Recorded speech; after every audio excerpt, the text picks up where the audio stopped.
महाकाल जिन्हें कालों का काल कहा जाता है, क्या है महाकाल ज्योतिर्लिंग की कथा, चलिए जानते हैं। महाकाल के दर्शन के लिए रोज हजारों लाखों की संख्या में दर्शनार्थी उज्जैन आते हैं और अभी हम भी चल रहे हैं महाकाल के दर्शन के लिए। लेकिन इससे पहले मैं आपको एक इम्पॉर्टेंट जानकारी देना चाहूँगा कि महाकाल के दर्शन के लिए हमारे पास 3 ऑप्शंस होते हैं।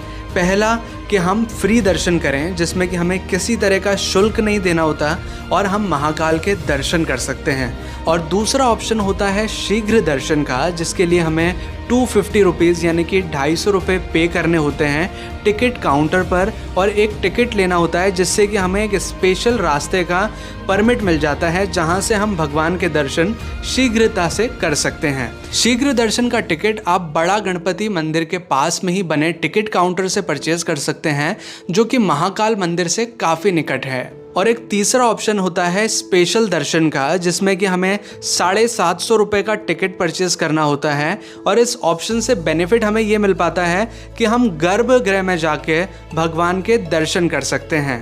तो अब इन तीनों ऑप्शंस में से हमने पहला ऑप्शन चूज़ किया है, जिसमें कि हमें किसी तरह का मूल्य नहीं देना होता और हम महाकाल के दर्शन कर सकते हैं। मंदिर प्रांगण में काफ़ी सारे श्रद्धालु हैं जो कि अभी लाइन में लगे हुए हैं, और अब इसी कतार को हमने भी ज्वाइन कर लिया है और चल रहे हैं महाकाल के दर्शन के लिए।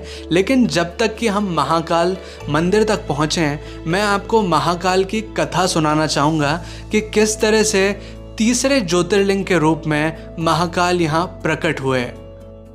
पौराणिक कथाओं के अनुसार अवंतिका यानी कि उज्जैन के एक राजा हुआ करते थे, जिनका नाम था चंद्रसेन, जो कि एक महान शिव भक्त थे, यानी कि वो भगवान शिव की हमेशा पूजा किया करते थे। एक समय की बात है जब राजा चंद्रसेन भगवान शिव की पूजा कर रहे थे, तो उसी समय एक बालक आया और बालक ने राजा को पूजा अर्चना करते हुए देखा। राजा को पूजा करते देख प्रभावित होकर बच्चे ने एक पाषाण लेकर शिवलिंग को बनाया और उसकी पूजा अर्चना करने लगा।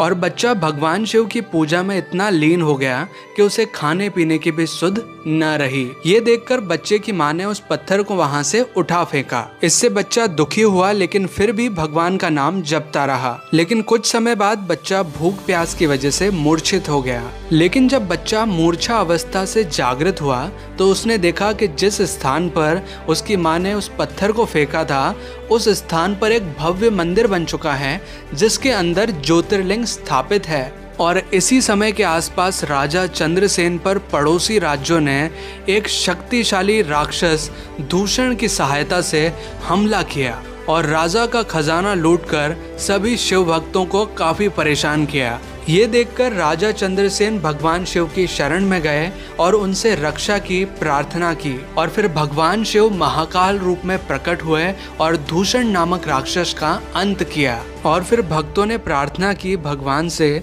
कि आप हमारी रक्षा के लिए यहीं रहिए।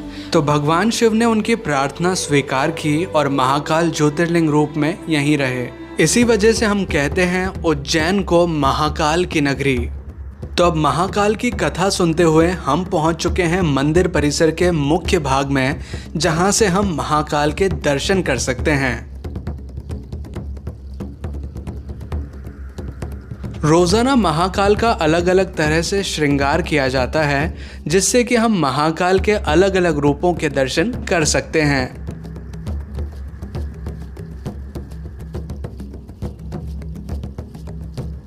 महाकालेश्वर मंदिर 5 स्तरों में बना हुआ है, यानी कि इसके 5 लेवल्स हैं। महाकाल ज्योतिर्लिंग के ऊपर वाले स्तर पर ओमकारेश्वर मंदिर है और तीसरे स्तर पर नागचंद्रेश्वर मंदिर है, जो कि साल में एक बार दर्शन के लिए खुलता है, नाग पंचमी के दिन। महाकाल मंदिर के अगर टाइमिंग की बात की जाए तो ये सुबह 4 बजे से रात की 10 बजे तक ओपन रहता है, और सुबह 4 बजे होती है महाकाल की भस्म आरती।